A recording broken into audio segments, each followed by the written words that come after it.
എങ്ങനെ കൊള്ളാണ്ടിരിക്കും? നേരെ വന്ന ഒരു പാത്രം ഉണ്ട് വീട്ടില്. ഈ വീട്ടിലോട്ട് കാല് വെച്ച് അന്ന് തുടങ്ങിയ കഷ്ടമല്ല. അല്ല, ഇതൊക്കെ ആരോട് പറയാൻ?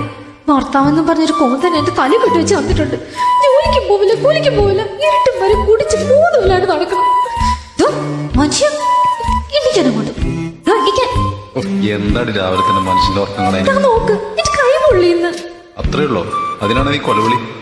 എന്റെ വായിന്ന് വല്ലത് കേൾക്കൂട്ടോ. എനിക്കല്ലേ പറഞ്ഞങ്ങോട്ട്. ഇവളെ ഇന്ന് ഞാൻ ആദ്യം പോയിട്ടേ ഒരു ചായ കൊണ്ടുപോവാം, അത് കുടിച്ചിട്ട് നോക്കാം. പിന്നെ പറഞ്ഞ ഉടനെ കൊണ്ടുവരാൻ ഇത് 5 സ്റ്റാർ ഹോട്ടലൊന്നും അല്ല. ഓ എന്നാ വേണ്ട, രാവിലെ ബാത്റൂമിൽ പോക്ക് മുടങ്ങി. എന്താന്ന്? ഒന്നുമില്ലേ, നിന്റെ ചായ കുടിച്ചാലേ വയറ്റീന്ന് പോകാൻ എളുപ്പമാണെന്ന് പറഞ്ഞതാ, വേറൊന്നല്ല. ആ, ഈ പോക്കാണെങ്കിലേ വയറ്റീന്ന് മാത്രമല്ല ഈ വീട്ടിൽ നിന്ന് ഞാനങ്ങ് പോകും. എങ്ങോട്ട് പോവാന്? എന്റെ തറവാട്ടിലോട്ട്. തറവാട്? അപ്പൊ നീ ഒന്നും അറിഞ്ഞില്ലേ? എന്ത്? ഇന്നലത്തെ മഴവെള്ളപ്പാച്ചില്ലേ നിന്റെ തറവാട് ഒഴുകിയിട്ട് കവലയിലിരിപ്പുണ്ടെന്ന് പറഞ്ഞു നിന്റെ അച്ഛൻ. എന്റെ ശത്രു ഭരതമുള്ള തറവാടിന്റെ മുകളില് വീടും വെച്ചോണ്ടിരിപ്പുണ്ട്. ഞാൻ ചിരിച്ച് ചിരിച്ച് പണ്ടാറണങ്ങി. കൊരങ്ങന്മാര് മാങ്ങയും കടിച്ചോണ്ടിരിക്കും പോലെ ഇരിപ്പ.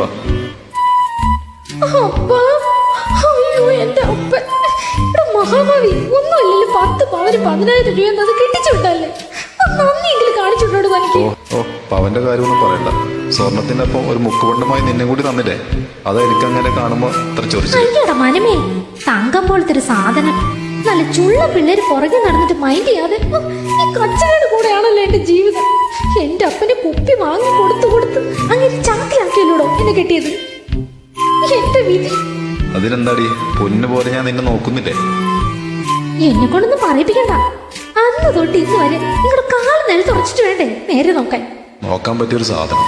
നീ ആദ്യേ ആ കണ്ണാടിയിലോട്ടും നോക്ക്, അപ്പൊ മനസ്സിലാവും. ഓ, ഇയാള് തന്നെ മാന്യ. ഏത് സമയം വാലാ കൊലാന്ന് ആ കുന്നുമറ ശാന്തയുടെ പിന്നാലെ നടന്നു. നിങ്ങളെ കൊണ്ട് ഇതൊക്കെ പറ്റൂ. ഇതിനോട് ഇത് ആരെ പറഞ്ഞ? അയ്യോ, നിന്നൊരാടി ഈ കള്ളം പറഞ്ഞേ. ഇന്നലെ ആ പാവം പുല്ല് വെട്ടിക്കൊണ്ടെന്നാ പറയും കാലിലെന്തോ കടിച്ചെന്നും പറഞ്ഞ് കരയുന്നുണ്ടായിരുന്നു. ഭാഗ്യത്തിന് ഞാൻ കണ്ടത്.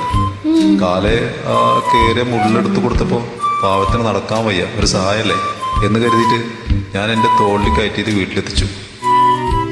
അല്ലേലും ഇന്നത്തെ കാലത്ത് നല്ല ചെയ്യാൻ പറ്റില്ല, എന്താ ചെയ്യാ? ആർക്കറിയാം, ഇതല്ലേ സ്വഭാവം. ഒന്നാമൂത്താലും മരം കയറ്റി മറക്കില്ലല്ലോ.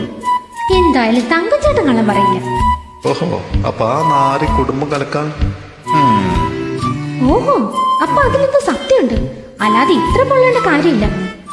അല്ലെങ്കിൽ ചില ആളുകൾ അങ്ങനെ ജീവനെ തുല്യം സ്നേഹിച്ചാലും കൊണ്ട ഭാവം കാണിക്കില്ല. ചതിയല്ലോ നിങ്ങള്. ഒന്ന് പോയ നീ, നിന്റെ തങ്കച്ചന് കൊടുക്കുന്നത് ഞാൻ. അറിയാത്ത പിള്ള ചൊറിയും പറയും. ഒരു മണവളാഞ്ചൻ. ശരിയാക്കി തരാം.